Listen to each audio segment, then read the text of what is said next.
دھوپ ہوتی تھی تو وہ سایہ دار درخت، حضور نے فرمایا جو سایہ دار درخت ہوں ان کے نیچے جو ہے جہاں بیٹھنے کی جگہ بنی ہو وہاں پر بھی پیشاب کرنے سے منع کیا ہے۔ پھر سرکار دو عالم صلی اللہ علیہ وسلم نے فرمایا کہ پانی کھڑا ہے کسی جگہ تو پانی کے اندر پیشاب نہ کرو۔ پھر اسی طریقے سے فرمایا کہ اگر پانی چلتا پانی ہے، صاف پانی چل رہا ہے، چلتے پانی کے اندر بھی پیشاب نہ کرو، سائڈ پر پیشاب کر کے پھر جو ہے وہ تاکہ اس پانی سے جو ہے وہ کئی لوگ جو ہے ایسے ہوں گے جو کسی نے کو وضو کرنا ہوگا، کئی جانور ہوتے ہیں جو اس کو پیتے ہیں، پھر انہی جانوروں کا آگے ہم دودھ استعمال کرتے ہیں، گوشت استعمال کرتے ہیں، تو فرمایا کہ ان ساری چیزوں کا کہ جس سے کسی کو کوئی تکلیف نہ ہو۔ پھر اسی طریقے سے مدینہ طیبہ میں ایک گاؤں تھا، وہاں کے لوگوں کا یہ رواج تھا کہ وہ جب بھی پیشاب کرتے تھے یا پاخانہ کرتے تھے تو وہ باقاعدہ پانی کے ساتھ استنجا کرتے تھے۔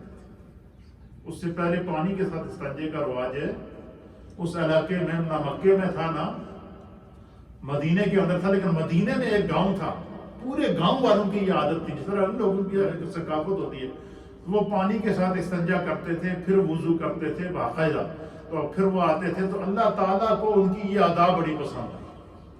اب آپ اندازہ لگائیں ایک عمل کون سا ہے، اور خدا کو یہ ادا پسند آئی تو اللہ تعالیٰ نے وحی کے ذریعے نبی پاک صلی اللہ علیہ وسلم کو بتایا کہ اللہ نے یہ لوگ بڑے پسند ہیں جو اپنی طہارت کا اتنا خیال رکھتے ہیں۔ کیا کرتے ہیں آپ سنو، آیت سنیے، یہ آیت ہے سورہ توبہ اور آیت نمبر ہے 109۔ سورہ توبہ کی آیت نمبر کتنی ہے؟ 109۔ اس میں اللہ فرماتا ہے فیہ رجال یحبون ان یطہروا واللہ یحب المطہرین۔ فرمایا کہ اس بستی میں کچھ ایسے لوگ ہیں جو ہمیشہ پاکیزگی اور صفائی کو پسند کرتے ہیں۔ کیا مطلب کہ وہ جب بھی ان کو وہ پیشاب کرتے ہیں یا پاخانہ کرتے ہیں یا قضاء حاجت سے فارغ ہوتے ہیں تو وہ کیا کرتے ہیں؟ پانی کے ساتھ استنجا کرتے ہیں۔ اللہ کو ان کی یہ ادا بڑی پسند ہے، اور کیا؟ واللہ یحب المطہرین، اللہ تعالیٰ ان ایسے پاکیزہ لوگوں کو پسند کرتا ہے۔ اس کا کیا معنی ہے؟ اس آیت کی تفسیر کے اندر مفسرین نے لکھا ہے کہ جو لوگ پانی کے ساتھ اچھی طرح استنجا کرتے ہیں تاکہ پیشاب کے پاخانے کے کوئی بھی ذرات ایسے باقی نہ رہیں، اور صفائی کرنے کے بعد آرام سے تسلی کر کے وہ اٹھتے ہیں، اللہ فرماتا ہے کہ میں ان لوگوں کو بہت پسند کرتا ہوں۔ اب آپ اندازہ لگائیں کہ اگر جو صرف استنجا پانی کے ساتھ کرنے سے اللہ تعالیٰ نے وحی نازل کر کے فرمایا کہ ایسے لوگ مینوں بڑے چنگے لگتے جو پورے صحیح انداز سے وضو کر کے اپنے آپ کو، اپنے اعضائے وضو کو پاک کر کے، اپنے لباس کو پاک کر کے اور اپنے جسم کو پاک کر کے جو لوگ رہتے ہیں وہ خدا کو کتنے پسند ہیں۔ اسی لیے نبی علیہ الصلوۃ والسلام نے فرمایا کہ الطہور شطر الایمان، حضور علیہ الصلوۃ والسلام نے فرمایا کہ یہ جو صفائی ہے یہ ایمان کا حصہ ہے۔ ایمان کا حصہ کا معنی کیا ہے کہ یہ مومن کی پہچان ہے، صفائی مومن کی نشانی ہے، یہ صفائی اہل ایمان کی نشانی صفائی ہے۔ تو فرمایا کہ اسی لیے نبی علیہ الصلوۃ والسلام نے پھر فرمایا کہ جب بھی تم وضو کر کے فارغ ہو جاؤ، مکمل وضو کر کے جب تم فارغ ہو جاؤ، پانی کے ساتھ استنجا کرنا یہ اللہ کو پسند ہے۔ نبی پاک صلی اللہ علیہ وسلم خود پانی کے ساتھ استنجا فرمایا کرتے تھے۔ پتھروں کے ساتھ، پتھروں کے ڈھیلوں کا استعمال کیا جاتا ہے، 3 ڈھیلے کم از کم، جو گاؤں دیہاتوں کے اندر ہوگا تو صحراؤں کے اندر پانی نہیں ہوتا تھا، اس کو استعمال کی اجازت ہے۔ لیکن فرمایا کہ کبھی ہڈی کے ساتھ استنجا نہ کرو، ہڈی کے ساتھ، جس طرح پتھر کے ساتھ بندہ استنجا کرتا ہے، ہڈی کے ساتھ کبھی استنجا نہ کرنا حضور نے منع فرمایا۔ حضور نے فرمایا یہ جنات کی غذا ہے۔ کیا ہے؟ جنات کی غذا ہے۔ پھر اسی طریقے سے اللہ کے حبیب علیہ الصلوۃ والسلام نے فرمایا کہ جب تم جو ہے وہ قضاء حاجت کے لیے بیٹھو تو یہ اللہ کی بارگاہ میں دعا کر لیا کرو کہ اعوذ باللہ من الخبث والخبائث، کہ اللہ میں تیری پناہ میں آتا ہوں ہر قسم کے خبیث جن اور خبیث شیطان کی خباثت سے، کیونکہ یہ جو پاخانے اور پیشاب کی جگہ ہوتی ہے یہاں پر خبیث جنات موجود ہوتے ہیں، یہ اس انتظار میں ہوتے ہیں کہ وہ پاخانہ یہاں پڑا ہو تو وہ اس کو اٹھا کر کھائیں، تو اس سے کیا ہوتا ہے جہاں جنات کا عمل داخل ہو تو جنات جو ہے وہ اس سے پھر انسانوں کو کوئی نقصان بھی پہنچا سکتے ہیں، سرکش جن ہوتے ہیں، تنگ بھی آ جاتے ہیں۔ تو نبی علیہ السلام نے فرمایا کہ ٹوائلٹ جانے سے پہلے جو ہے باتھ روم جانے سے پہلے، ٹائلٹ جانے سے پہلے، یا قضائے حاجت کے لیے کسی دور دراز علاقے کے اندر، گاؤں کے اندر کسی ٹیلے یا پتھروں یا پہاڑیوں کی اوٹ میں بیٹھنا ہے، یا جھاڑیوں کے اندر جا کے سرکار دو عالم صلی اللہ علیہ وسلم جو ہے وہ بیٹھا کرتے تھے جہاں آؤٹ ہو، یہاں پردہ ہو. تو پھر اللہ کے حبیب علیہ السلام نے فرمایا کہ جب بھی تم پیشاب یا پخانے کے لیے بیٹھو تو اس سے پہلے دعا پڑھ لیا کرو کہ اعوذ باللہ من الخبث والخبائث، کہ میں ہر قسم کے خبیث جن یا خبیث شیطان کی سے اللہ کی پناہ میں آتا ہوں. فرمایا اس جگہ پر اگر جنات کا بسیرا بھی ہوگا کسی انسان کو تنگ نہیں کرے، کسی کو نقصان نہیں پہنچا سکتے. یہ اسلام کی کہ دین رحمت ہونے کی جو ہے وہ.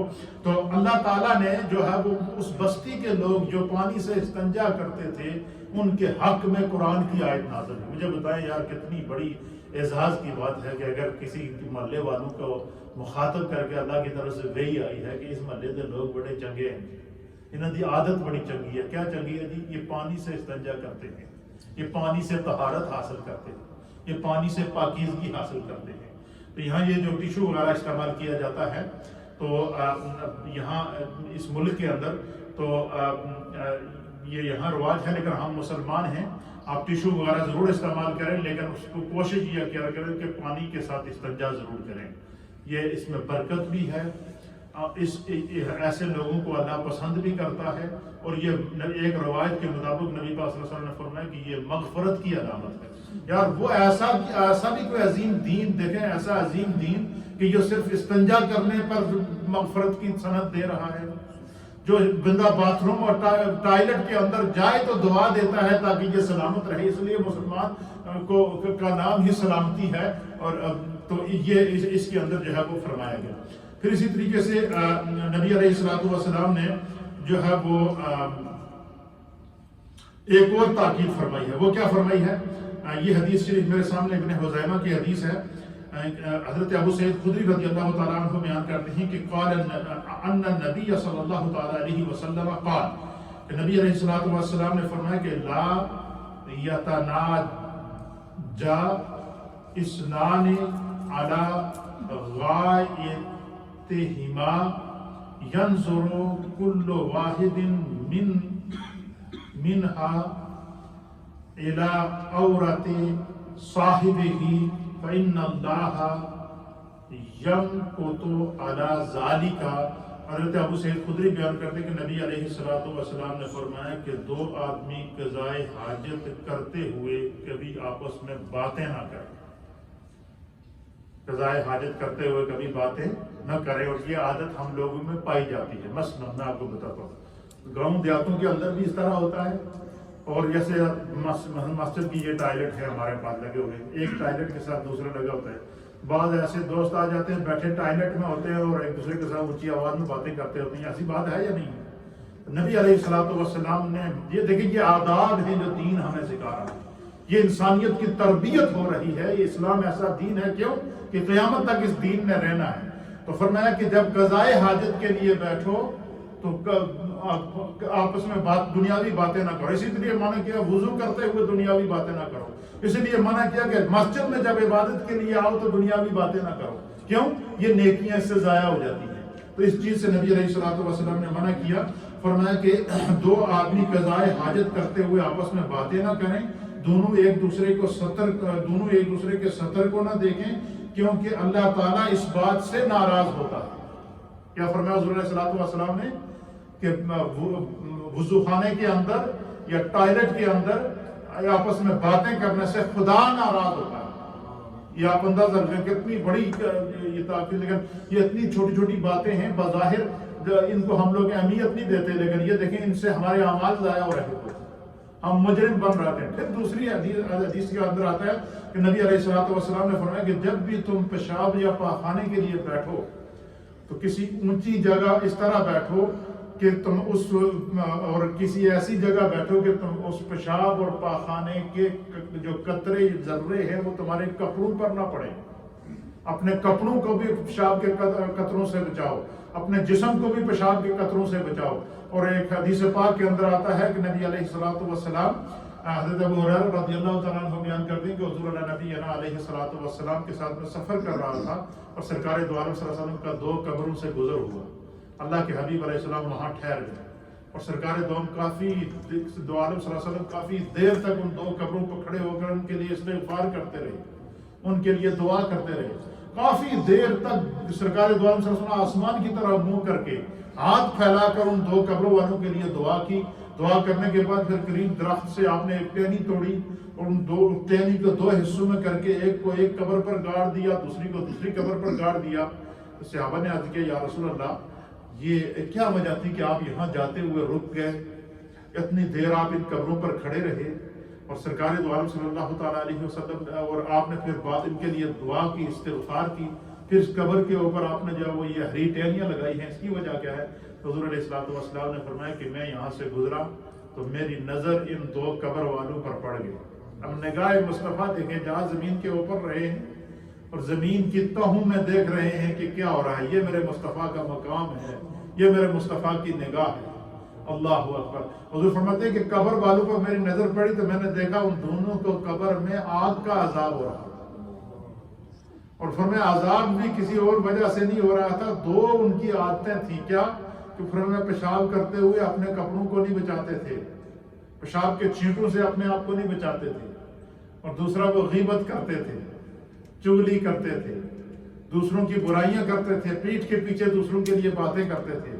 تو حضور نے فرمایا کہ ان باتوں کی وجہ سے ان کو عذاب ہو رہا تھا، تھے نیک مومن تھے، اس لیے میں نے اللہ کی بارگاہ میں ان کے لیے استغفار کی تو خدا نے میری دعا کی برکت سے ان کی قبروں سے عذاب کو ہٹا دیا۔ پھر حضور نے فرمایا کہ میں نے ان کی قبروں پر یہ جو ہری ٹہنی اس لیے لگائی ہے، فرمایا کہ جو بھی چیز ہے، اللہ فرماتا ہے یسبح للہ ما فی السماوات و ما فی الارض، کہ جو بھی چیز ہے جو کائنات کے اندر وہ اللہ کی تسبیح بیان کرتی ہے۔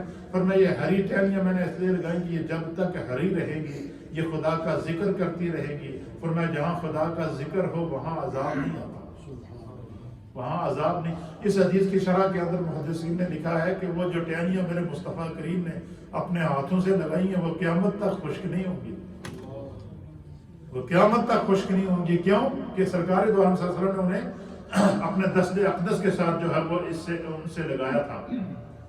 حدیث پاک کے اندر آتا ہے کہ وعن ابی ہریرہ رضی اللہ تعالیٰ عنہ، ابو ہریرہ بیان کرتے ہیں دوسری حدیث کے اندر کہ قال رسول اللہ صلی اللہ تعالیٰ علیہ وآلہ وسلم، کہ نبی علیہ السلام نے فرمایا کہ اکثر عذاب القبر من البول، حضور علیہ السلام نے فرمایا کہ اکثر لوگوں کو عذاب قبر پیشاب کے قطروں سے بچنے کی وجہ سے دیا گیا ہے۔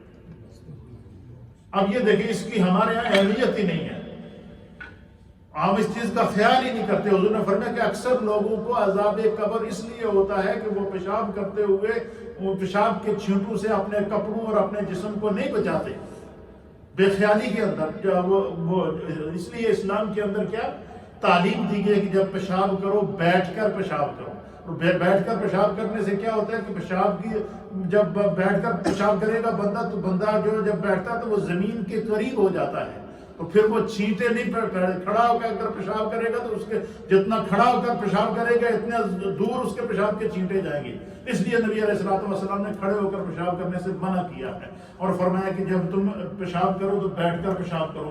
پھر پیشاب کرنے کے آداب بھی بتائے حضور علیہ السلام نے فرمایا کہ جب تم پاخانے یا پیشاب کے لیے بیٹھو تو یہ تحری کر لو کہ کہیں میرا رخ قبلے کی طرف تو نہیں ہے، قبلے کی طرف رخ کر کے پیشاب کرنے سے منع کیا ہے، قبلے کی طرف منہ کر کے تھوکنے سے منع کیا ہے۔ یہ سارے آداب ہیں زندگی کے۔ اب مجھے بتائیں کہ جو دین صرف پیشاب کرنے کے بھی آداب بتاتا ہو، کھانا کھانے کے بھی آداب بتاتا ہو، سونے کے بھی آداب بتاتا ہو، اور روزمرہ کی زندگی کے ہر عمل کے اندر آداب بتاتا ہو، اس سے بھی بڑا کوئی مہربان دین ہوگا، اس سے بھی بڑا کوئی کریم دین ہوگا؟ اس لیے جو ہے وہ اب یہ دیکھیں کہ صرف پیشاب کے اوپر اتنے مسائل اور اتنے احکام ہیں۔ کیا فرمایا؟ کھڑے ہو کر پیشاب نہ کرو۔ کیا فرمایا؟ قبلے کی طرف رخ کر کے پیشاب نہ کرو۔ فرمایا جب پیشاب کر لو تو پانی کے ساتھ استنجا کرو۔ پھر پیشاب کر لو تو ایسی جگہ پہ پیشاب کرو کہ تمہارے جو ہے وہ پیشاب کے چھینٹے جو ہے وہ تمہارے کپڑوں کے اوپر اور تمہارے جسم کے اوپر نہ پڑے۔ پیشاب کے لیے بیٹھو تو دعا پڑھ کر بیٹھو، اللہ اکبر، تاکہ تم جو ہے وہ ہر طرح کے شر سے محفوظ رہو۔ تو یہ میں حیران ہوتا ہوں، ہمارے کچھ لوگوں کی ایسی ذہنیت ہے، ان کو سب سے زیادہ تکلیف کیا ہوتی ہے؟ دعا سے ہوتی ہے۔ جی فلاں نے واسطہ جی دعا کیوں مانگی نا جی، فلاں مر کے نعوذ باللہ مٹی ہو گیا دعا کیوں مانگی؟ ہم کہتے ہیں ارے بدبختو تمہیں تو لوگوں کو ایصال ثواب کے لیے منع کرتے ہو. ہمارے نبی نے تو پیشاب کرنے سے پہلے باتھ روم جانے کی بھی دعا بتائی ہے. ہمارے نبی نے وضو سے پہلے کی دعا بتائی ہے بسم اللہ وتوکلت علی اللہ پڑھ لیا کرو پھر وضو کیا کرو. پھر فرمایا کہ جب وضو کر کے فارغ ہو جاؤ تو پڑھ لیا کرو واللہ یحب المتطہرین واللہ یحب التوابین ویحب المتطہرین کہ اللہ تعالیٰ توبہ کرنے والوں کو اور پاک رہنے والوں کو پسند کرتا ہے. فرمایا وضو ٹائلٹ کے لیے جاؤ تو دعا کرو, مسجد میں جاؤ تو دعا کرو, مسجد سے نکلو تو دعا کرو, کھانا کھاؤ تو دعا کرو, پانی پیو تو دعا کرو. جو دین ہمیں ٹائلٹ تک جانے کے لیے دعا کی تعلیم دے رہا ہے وہ دین ہمیں کیسے کہہ سکتا ہے کہ تمہارا کوئی فوت ہو جائے تو اس کے لیے دعا نہ کرو.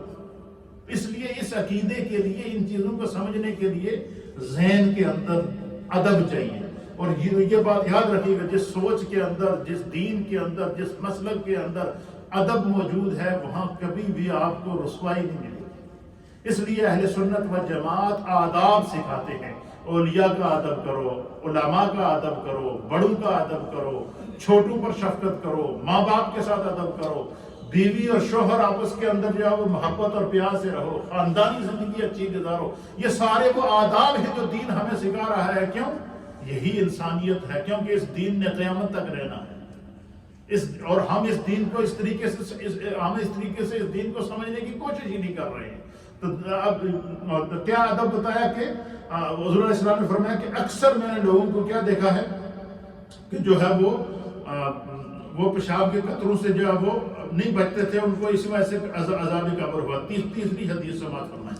وعن عبد الرحمن بن حسن رضی اللہ تعالی عنہ, آپ بیان کرتے ہیں کہ خرج علینا رسول اللہ صلی اللہ تعالی علیہ وآلہ وسلم, کہ حضور اقدس صلی اللہ تعالی علیہ وسلم ہماری طرف تشریف لائے. آپ صلی اللہ تعالی علیہ وسلم کے ہاتھ میں ایک ڈھال تھی اور اپنے سامنے اس کو رکھا, اور پھر آپ پیشاب کے لیے آپ بیٹھے. کہ ایک دیکھیں عرب کے اندر بڑے بڑے صحرا ہوتے تھے, کئی ایسی جھاڑیاں یا کئی ایسے ٹیلے نہیں ہوتے تھے کہ ان کے آؤٹ میں بیٹھ جاتے. تو ایک ایسے مقام پر تھے, اکثر آپ کو پتا ہے غزوات کے اندر بڑے بڑے تو ایک ایسے مقام پر حضرت عبد الرحمن بن حسنہ کہتے ہیں کہ ایک ایسے مقام تھے, حضور علیہ السلام گزر رہے تھے کہ وہاں پر کچھ ایسی جگہ نہیں تھی پردے والی کہ وہاں بندہ بیٹھ کر کیا کرے, پیشاب کرے. تو سرکار دو عالم صلی اللہ علیہ وسلم کے ہاتھ میں کیا تھی؟ ڈھال تھی. ڈھال وہ کہتے ہیں وہ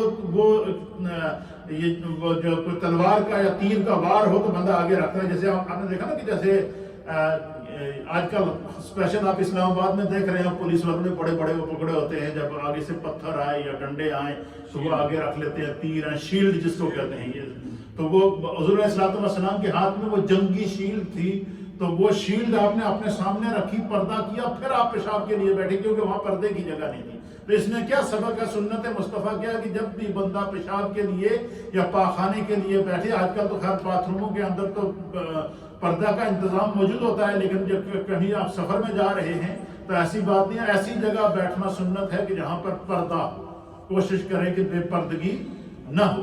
جو دین اس حد تک بے پردگی سے جو ہے وہ کی تعلیم دیتا ہے, تو وہ دین کیسے کہہ سکتا ہے کہ ہماری مائیں بہنیں, ہمارے نوجوان جو ہے وہ بے پردہ ہو کر اس طرح گھومیں کہ ان کے اعضائے جسم نظر آنا شروع ہو جائیں.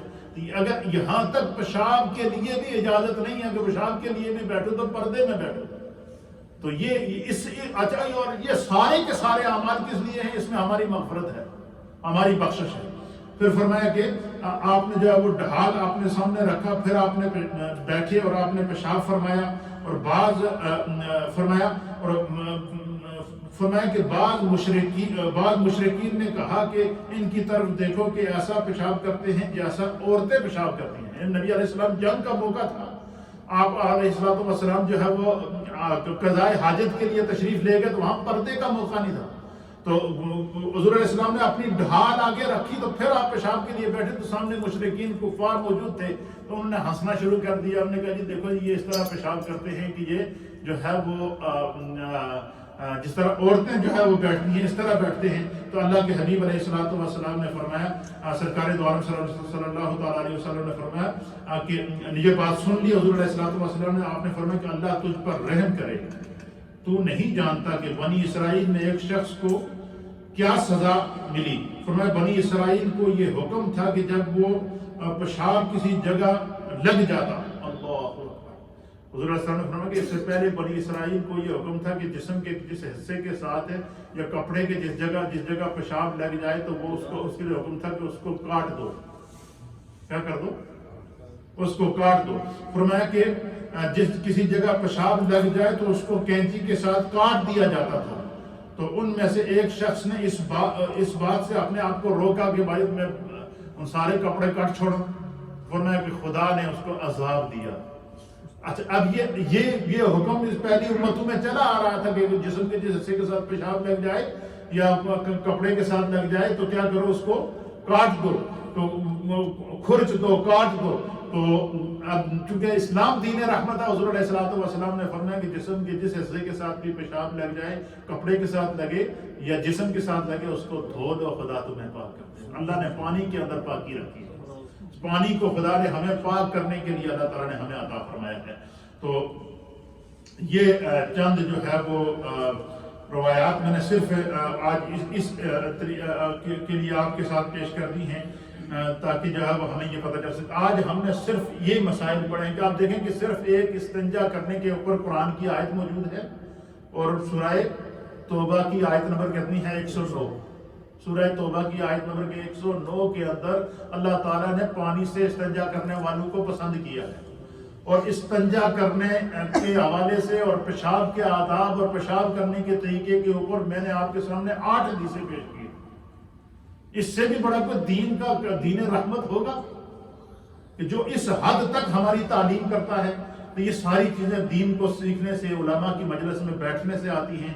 کل آپ کی خدمت میں پیش کروں گا کہ نبی علیہ السلام نے وضو سے پہلے مسواک آپ نے کی ہے، اور مسواک کی برکات کیا ہے یہ بھی پیش کروں. میں چاہ رہا ہوں کہ یہ وضو اور طہارت کے جتنے مسائل ہیں نا، اس کی جتنی جزیات ہیں اس کے اوپر جو احادیث ہیں وہ ساری آپ کے سامنے پیش کر دوں. اگر صرف ہمارا وضو صحیح ہو گیا اور ساری عبادات صحیح. کسی کا کوئی سوال ہو تو بتائیں. اللہ تعالیٰ برکات نصیب فرمائے. تو آج کا جو سبق ہم نے سیکھا ہے وہ کیا ہے کہ جو ہے وہ جب بھی قضائے حاجت کے لیے جائیں تو قضائے حاجت سے فارغ ہوں تو استنجا پانی کے ساتھ کرنا یہ سنت بھی ہے، اللہ کو بھی پسند ہے اور مصطفیٰ کریم کو بھی پسند ہے. پیشاب کے قطروں سے اپنے آپ کو بچانا یہ اللہ کے حبیب علیہ السلام نے اس کی تاکید فرمائی ہے، اس سے عذاب قبر ہوتا ہے. اسی طریقے سے جو ہے وہ قبلے کی طرف رخ کر کے نہ پیشاب کیا جائے نہ تھوکا جائے قبلے کی طرف، کیونکہ اس قبلے کی طرف رخ کر کے ہم عبادات کرتے ہیں. اللہ اکبر. یہ سارے آداب ہیں جو دین ہمیں سکھاتا ہے. تو جب مجھے بتائیں کہ صرف اگر ایک طہارت کے، ایک پیشاب اور استنجا کرنے کے یہ آداب ہیں تو ہماری زندگی کے تمام شعبوں میں کس قدر ادب کی ضرورت ہے. اس لیے فرمایا کہ الدین کلہ آداب. دین پورے کا پورا نام ہی ادب کا ہے، احترام کا ہے. جب چھوٹی چھوٹی باتوں کے اوپر ہماری جو روزمرہ کی ضرورت ہے ان میں آداب ہیں، تو جو اللہ کی برگزیدہ شخصیات ہیں جو لوگ ان کی گستاخی کرتے ہیں وہ کتنے شقی ہیں، وہ کتنے سنگ دل ہیں. خدا ہمیں ایسے ان چیزوں سے محفوظ رکھے. لا الہ الا اللہ.